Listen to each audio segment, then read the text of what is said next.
ভাঙড়া ফরিদপুরে একজন, এই কুষ্টিয়া ভাঙড়া ফরিদপুরে একজন। এ ভাই রাম ভাই, কি ভাই? এই যাবো কুষ্টিয়া ভাই। এ ভাই আপনি আপনি এই অবস্থা। আপনি আমাকে চেনেন? হ্যাঁ চিনি, চিনাই তো লাগে। এত ব্যবসা বাণিজ্য ভ্যান চালাচ্ছেন আপনি। ভাই কি কব জানেন কি হয়েছে? তাহলে শোনেন আপনি কই। আমার মনে যত দুঃখ আছে আপনি সব আমি কই। তাহলে শোনেন, কাজ মাজা করবো লাই। আমার গাড়ি হয়েছে, আমার গাড়ি টাকাই আছে। তো মামা আছে না আমারে, আমার সাথে ভিডিও বানাইতাম। ওই মামা কইছে মামা একটা বিয়ে দাও। মামা কি কয় জানেন? কইছে তোর বউ তো নিজে খুঁজি লেখা। জানেন আমি কি একলা একলা মেয়ে খুঁজে পাবো? কন একটা মুরব্বী মানুষ মেয়ে টিয়া খুঁজে দিবি, তখন তো বিয়ে করবো। আর হলো ব্যবসা, আর ব্যবসা বাণিজ্যের কথা বলেন না।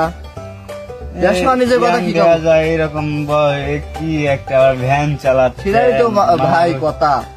ভ্যান চালাচ্ছি হলো ভাই, এসএসসি পরীক্ষায় রেজাল্ট দিছে কিন্তু দুদিন আগে। তখন ওই এসএসসি পরীক্ষা দিবে গেছে, তখন সুন্দরী সুন্দরী মেয়ে আছে না, ওই সুন্দরী সুন্দরী মেয়ের বাপ গাড়ি কইছে, বাপরা কি করে জানেন? কইছে এবার পরীক্ষা দিব, এবার যদি ফেল করি ভ্যানা লাগার সাথে বিয়ে দেবো। এই জন্যই ভাই আমি বিয়ে করার আশায় চাকরি বাকরি ব্যবসা বাণিজ্য সব ফালা দিয়ে ভ্যান চালাচ্ছি। তাও যদি কপালে একটা সুন্দরী মেয়ে জোটে, বুঝলেন? এই বিষয় আপনি তো তাহলে মেলা রকম জিনিস আছে ভিতরে। মাথায় ভাই ভ্যানা লাগানোর মাথায় বুদ্ধি আছে, বুঝলেন? তাও কি কব আপনি। আপনি কোন যাবেন জানি? কুষ্টিয়া। ওঠেন। ও কুষ্টিয়া ভাড়া জানেন? ভাড়া আছে, সমস্যা না। আচ্ছা ওঠেন। ব্যাগ জায়গা গাড়ি ভাই এটা হলো ব্যাগ গিয়ার নিলাম, এখন সামনে টান দেবো, বোঝেন নাই? ওঠেন ওঠেন। এই কুষ্টিয়া ভালো করে একজন একজন